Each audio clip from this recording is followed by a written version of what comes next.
అండి, welcome back to my channel. ఈ వీడియోలో 10th class probability 13.2 ఎక్సర్సైజ్లో 11th problem అనేది చేద్దాం.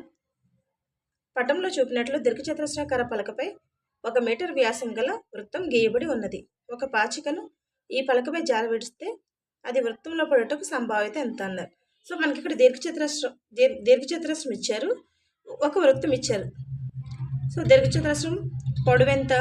3 మీటర్స్, వెడల్పు 2 మీటర్స్ ఇచ్చారు. సో వృత్తం ఇచ్చారు, 1 మీటర్ వ్యాసం గల వృత్తం. సో దీని వ్యాసం ఎంత? 1 మీటర్. ఇది డి, ఇక్కడ నుంచి ఇక్కడికి డి. ఇక్కడ ఒక పాచికను, అంటే ఇక్కడ పాచికను దొర్లిస్తే అది వృత్తంలో పడేటకు సంభావ్యత ఎంత అన్నారు. ఫస్ట్ మనకి ఇచ్చినవి రాసుకుంటే, దీర్ఘచతురస్రం యొక్క పొడవు, దీర్ఘచతురస్రం యొక్క పొడవు ఎంత ఇచ్చారు? మనకి 3 మీటర్లు ఇచ్చారు. పొడవు ఈక్వల్ టు 3 మీటర్స్. వెడల్పు ఎంత ఇచ్చారు? దీర్ఘచతురస్రంది 2 మీటర్స్ ఇచ్చారు. సో మనకి ఇప్పుడు దీర్ఘచతురస్ర వైశాల్యం, దీర్ఘచతురస్ర వైశాల్యం equal to L into B, that equal to 3 into 2 అంటే 6 మీటర్ స్క్వేర్. తర్వాత ఏమిచ్చారు? వృత్తం యొక్క వ్యాసం ఇచ్చారు.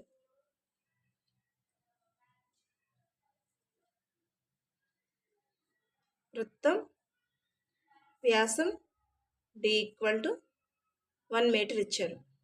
మనకి డి ఇచ్చినప్పుడు వృత్త వైశాల్యానికి ఫార్ములా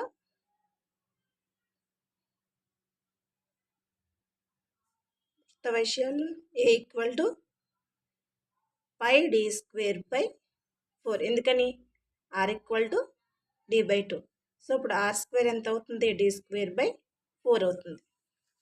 డి స్క్వేర్ బై 4 అవుతుంది. సో అదే ఇక్కడ వేసాము.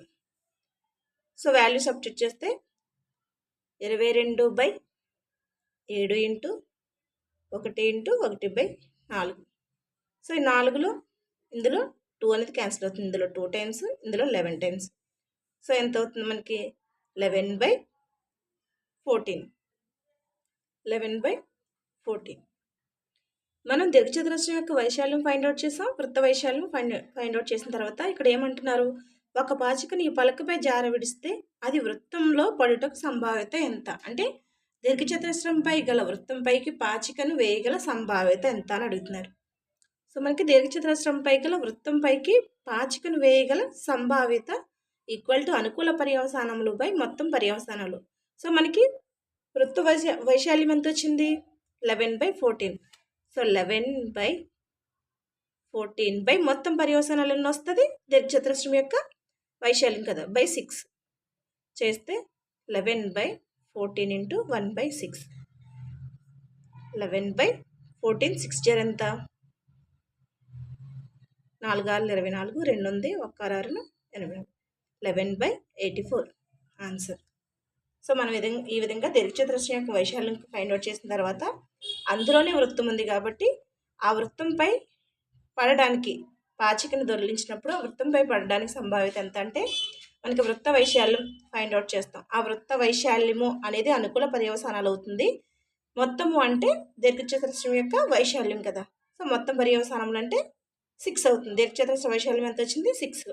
అంటే 11/14/6 అంటే 11/14 ఇంటూ 1/6, 11/84. ఇది ఆన్సర్.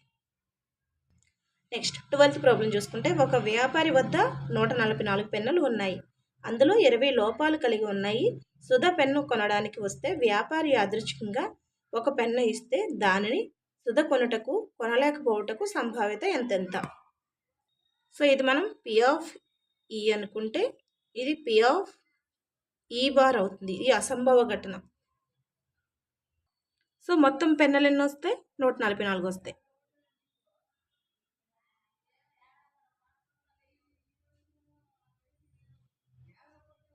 మొత్తం పెన్నులు ఈక్వల్ టు 144.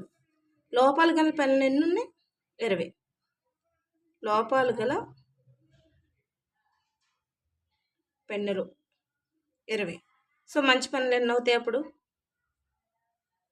మంచి పెన్నులు ఈక్వల్ టు 144 - 20 అంటే 120. 24. ఈ 144 అనేది మొత్తం పెన్నులు లేదా మొత్తం పర్యవసానములు.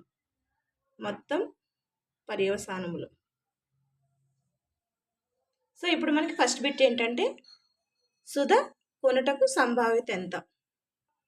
సుధ కొనుటకు అంటే మనకి లోపాలు ఉన్న పెన్నులు అయితే తీసుకోరు కదా, మంచి పెన్నులే తీసుకుంటారు కాబట్టి లోపాలు లేని పెన్నులై ఉండాలి సుధ తీసుకునే పెన్నులు.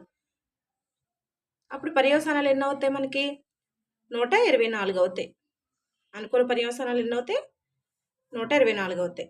అప్పుడు P of equal to first bit P of equal to అనుకూల పర్యవసానములు బై మొత్తం పర్యవసానములు. అంటే అనుకూల పర్యవసానాలు ఎన్ని అవుతాయి? 124. ఎందుకంటే మంచి పెన్నులే కదా తీసుకుంటారు, మనకి లోపాలున్న పెన్నులు అయితే తీసుకోరు. సో ఇది అనుకూల పర్యవసానాలు అవుతాయి. అనుకూల పర్యవసానాలు 124 బై 144. సో ఇందులో మనకి క్యాన్సిల్ అయ్యేది ఏముంది?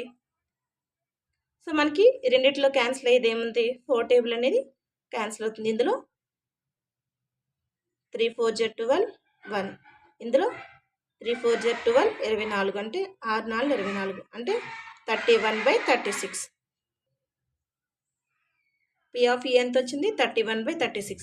ఇప్పుడు పి ఆఫ్ ఈ బార్ కావాలి. పి ఆఫ్ ఈ బార్ ఎంత అంటే కొనలేకపోవటకు సంభావ్యత ఎంత అంటే మనకి పి ఆఫ్ ఈ ప్లస్ పి ఆఫ్ ఈ బార్ ఈక్వల్ టు 1 కాబట్టి మనకి పి ఆఫ్ ఈ తెలుసు, అంటే ఈ బార్ తెలియదు కాబట్టి పి ఆఫ్ ఈ bar equal to 1 minus P of ఈ. సో 1 మైనస్ పి ఆఫ్ ఈ అంటే ఎంత వచ్చింది? 31/36. సో అప్పుడు ఏమవుతుంది? ఎల్సిఎం కడితే 36 మైనస్ 31/36. 36 నుంచి 31 తీసేస్తే ఎంత? 5/36. సో ఇది పి ఆఫ్ ఈ బార్. పి ఆఫ్ ఈ బార్ని ఈ విధంగా ఫైండ్ అవుట్ చేయొచ్చు, లేదా మనకి పి ఆఫ్ ఈ అంటే కొనకపోవడానికి సంభావ్యత ఎంత అంటే లోపాలు గల పెన్నులు ఎన్ని మనకి? 20 కదా. సో అదే మనకి అనుకూల పర్యవసానాలు అవుతాయి.